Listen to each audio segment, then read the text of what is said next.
I understand there's different levels of focus and commitment to a craft. I get that completely. If guys want to go out and have a good time, I get that completely. However, if you're going to do that and you show up to work the next day, you better be ready, right? If you're going to do that, you better come to practice and you better be ready to go.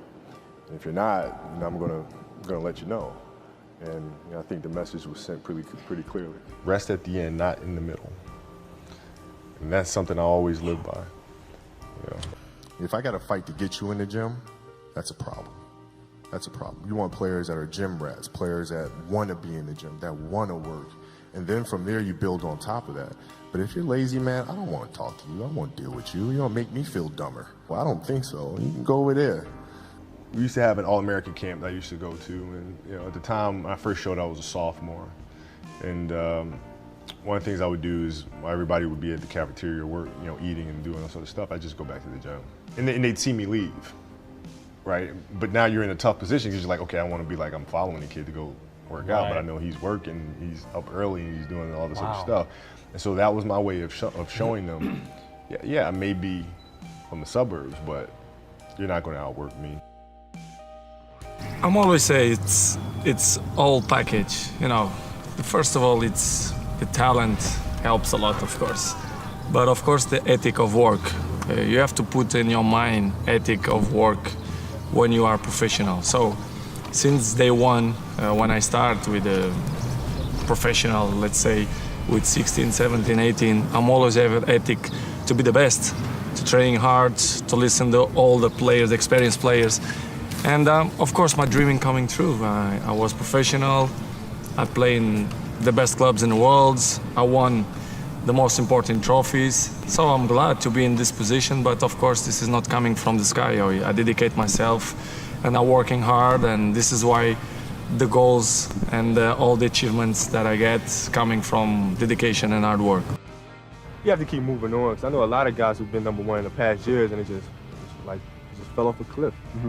So I have to keep working hard, and hopefully everything will work out. I'll be number one in the future. Yeah, we're gonna work hard. That's what training camp's about, preseason's about, is working hard, getting in shape, getting in condition. It's a simple thing of math. If you want to be a great player, if you play every single day, 2-3 hours, every single day, over the course of a year, how much better are you getting?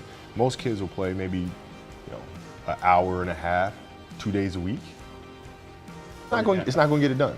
It's not going to get it done, right? So if you're obsessively training 2-3 hours every single day over a year, over 2 years, you're accelerating. You make quantum leaps, man. If I could work that hard every day, with being blessed with the physical tools that I have, what would my career be? And I made a promise to myself from that day that I was going to work that hard every single day, so that when I do retire, I have no regrets. And that was the most important thing for me, is to leave no stone unturned, get better every single day. And if I lived that way, then over time, I'd have something that was beautiful. But that was my philosophy. It seems like a pretty simple one, but if you live your life to just get better every single day, and do that for 20 years, what do you have? The important thing to understand is you can't shortchange yourself. Like you're not cheating anybody but yourself. Right? You're tired. You're literally this far away from the line. Why would you not go that extra to touch the line? Right? So if I let him get away with that, right, all of a sudden he starts maybe to cheat something over here, right? Not give his best over here, not give his best over here.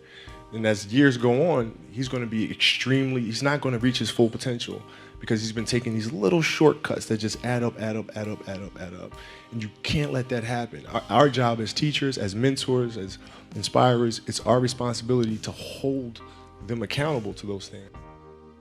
The best way to prove your value is to work, is to learn, is to absorb, to be a sponge.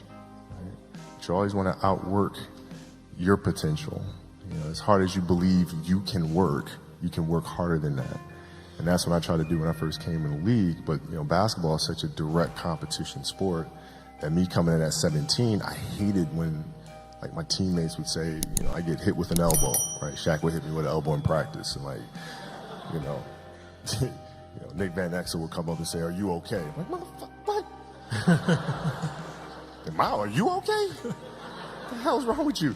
So like I always had that extra chip on my shoulder. So like every day in practice for me was really trying to annihilate everybody that I was playing against. Because I wanted to prove you don't need to babysit me. Like I'm fine. Do extra trainings to improve my, my skills, the dribblings and everything.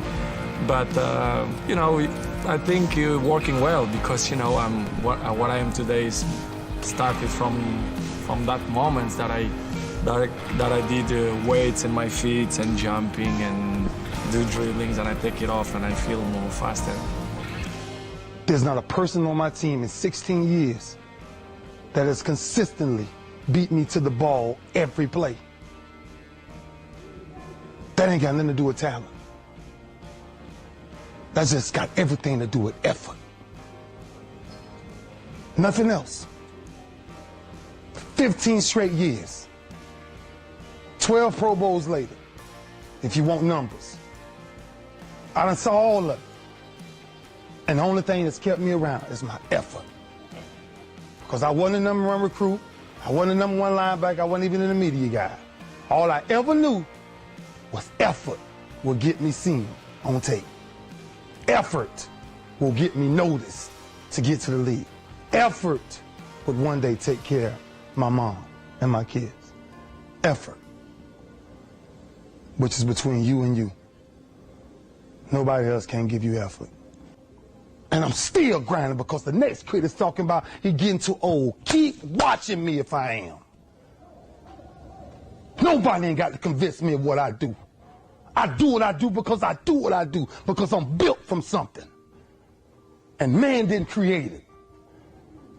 Every one of you men in here have that opportunity, man. But ask yourself the question personally, how much time you really wasting?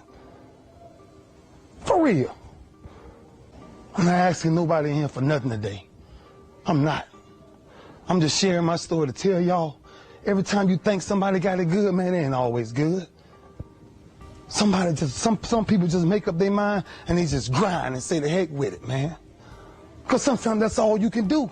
How much of our brains are we really going to use? I use mine to tell somebody today, September 11th, when I step on the field against the Pittsburgh Steelers, if that's what God's will is, there's no other man out there willing to give up what I'm willing to give up. I said that in 1993 when I said I wanted to be the greatest Hurricane. And the only thing that I got in the middle of all of that distance is the only thing that follows work is results. There's no other blueprint. I ain't got no other secrets to tell y'all today. I ain't come here for nothing else but to tell you, if you want to do something, work at it. You want a better relationship with God, work at it. 1993. And I made a quote that some people call controversy, I call it confidence. I said that I might be the greatest player to ever walk up out of the University of Miami. I did not say that because I thought I was better than everybody else. I said that simply because I was willing to put in the work to now be back here 18 years later. This is where it all came from. Same path y'all walking. Same calves y'all going in. Same green tree y'all walking up and down. I had one pair of jeans in college for at least 2 years. At least 2 years. Question is, what are you going to do with your time? What drives you? You carry a legacy of greatness. And greatness is a lot of small things done well. Day after day, workout after workout, obedience after obedience, day after day. 18 years later, I'm here to say, Hurricanes, we the only thing people respect the most, because it's something about us that makes us special.